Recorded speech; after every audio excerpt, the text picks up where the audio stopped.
বিএনপির সমাজ কল্যাণ বিষয়ক সম্পাদক জনাব কামরুজ্জামান রতন এখন আমাদেরকে বক্তব্য দিবেন।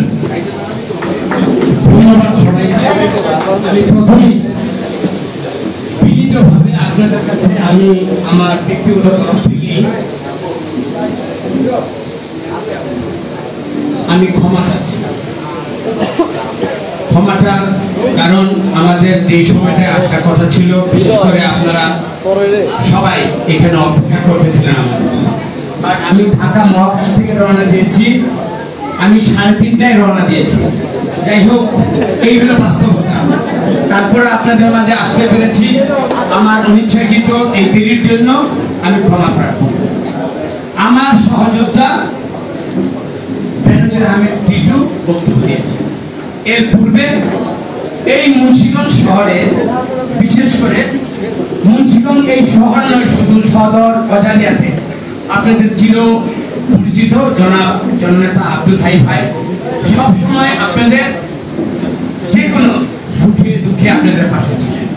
ওনার অসুস্থতার এই সময়টাতে আমাদের সদর উপজেলার বিএনপির যে সভাপতি এবং আমাদের জেলা বিএনপির সম্মানিত সংগ্রামী যুগ্ম আহ্বায়ক এবং আমাদের ইরাজুল হোসেন মানু, এখানে আমাদের মহিলা দল, যুব দল, আমাদের সদর থানার আমাদের যে সাধারণ সম্পাদক সাইদুর সহ অন্যান্য আপনাদের এই আমার হিন্দু সম্প্রদায়ের ভাই বোনেরা সবাইকে শারদীয় এই দুর্গা উৎসবের আমি প্রারম্ভিকভাবে আপনাদেরকে আমার ব্যক্তিগত তরফ থেকে আমি আপনাদেরকে অভিনন্দন জানাই। ইতিপূর্বে প্রায় 15 দিন আগে আমার বাড়ি যেহেতু গজারিয়া, ওখানে 11টা পূজা মণ্ডপ হয়। এইবার আপনাদের অনুষ্ঠান হবে। আমি সমস্ত ওই পূজা মণ্ডপের আমাদের দলের নির্দেশনা অনুযায়ী আমার গজারিয়াতে ওনাদের বসে আপনারা একটু খোঁজ নিয়ে ইতিমধ্যে আমি তাদের সাথে আপনাদের যে আমাদের যা করণীয়, সবচেয়ে দুঃখজনক কি দেশটা সবার, ধর্মীয় উৎসব যার যার, আনন্দটা কিন্তু সবার। আমাদের ধর্মীয় উৎসবে আপনারা আনন্দ করেন, এই সম্প্রীতির দেশ কিন্তু বাংলাদেশ।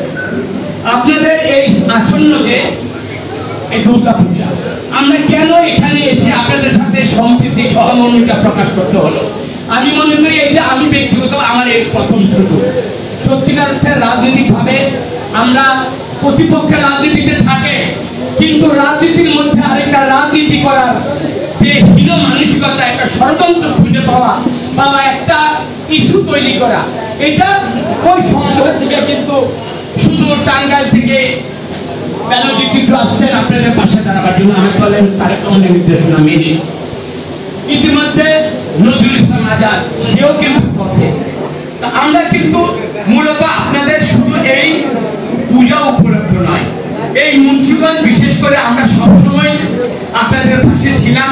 আমরা ভাই ভাই হিসাবে আমরা থাকবো। এতে আপনাদের কোনো শঙ্কা সন্দেহ এরকম কোনো কারো ভিতরে কখনোই কিছু রাখবেন না। আমরা সুস্থ করতে পারি এই কারণে বাংলাদেশ সরকার, অন্তর্বর্তীকালীন সরকার, তার প্রতিটি বিভাগ আপনাদের পাশে থাকবে।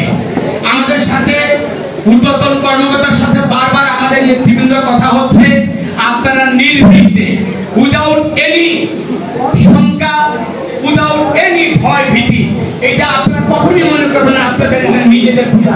দায়িত্ব এবং কর্তব্যের ক্ষেত্রে আপনাদের পাশে দাঁড়াবার জন্য আপনাদের প্রতিটি এই নেতৃবৃন্দর সাথে আমরা ইনশাআল্লাহ আপনাদের পাশে আমরা থাকবো। এটা কি আপনারা বিশ্বাস করেন? আপনারা আন্তরিকভাবে আমাদের এই আন্তরিকতাটাকে গ্রহণ করেন। এই দেশটা সবার, এই দেশটা সবার, আমরা সবার সাথে আমরা সবাই আমরা আপনাদের পাশে আমরা মিলেমিশে থাকবো। আপনারা আপনাদের সুখে থাকবেন। এইখানে আপনার যে কোনো ধরনের সমস্যা আছে, মহিউদ্দিন ভাই আছে, মানু ভাই আছে, আপনারা সবাইকে তাৎক্ষণিকভাবে খবর দিবেন। তারপরে তো আমরা এই নেতৃবৃন্দ সবসময় আপনাদের সাথে যোগাযোগ রাখতেছে, আমরা রাখবো। গজারিয়া তো আমাদের সমস্ত নেতৃবৃন্দ আছে, আমরা টিম করে দিব। আমরা সবাইকে আমরা ভাই ভাই হিসেবে ভাগ করে নেব। এটাই আমাদের আজকে আর একটু বিশেষ করে নিয়ে আমার 11টায় একটা টক শো আছে। যদি আপনারা আমাকে আগে ছুটি দেন, হ্যাঁ আমি একটু মাপ চেয়ে নিচ্ছি। আপনারা ছুটি দেন, আমি এখনই চলে যাব। যাই আমি, হ্যাঁ ওই আজাদ আসতেছে আপনারা, হ্যাঁ না, আমি খেয়ে যাচ্ছি, আমি একটু আবার মাপ কিনে নিলাম, দ্বিতীয়বার 2বার মাপ, একবার দেরি করে আসছি, আরেকবার সব জায়গায় চলে যাচ্ছি একেবারে, হ্যাঁ অনিচ্ছা সত্য। আপনাদের সাথে আবারও বলি, আজ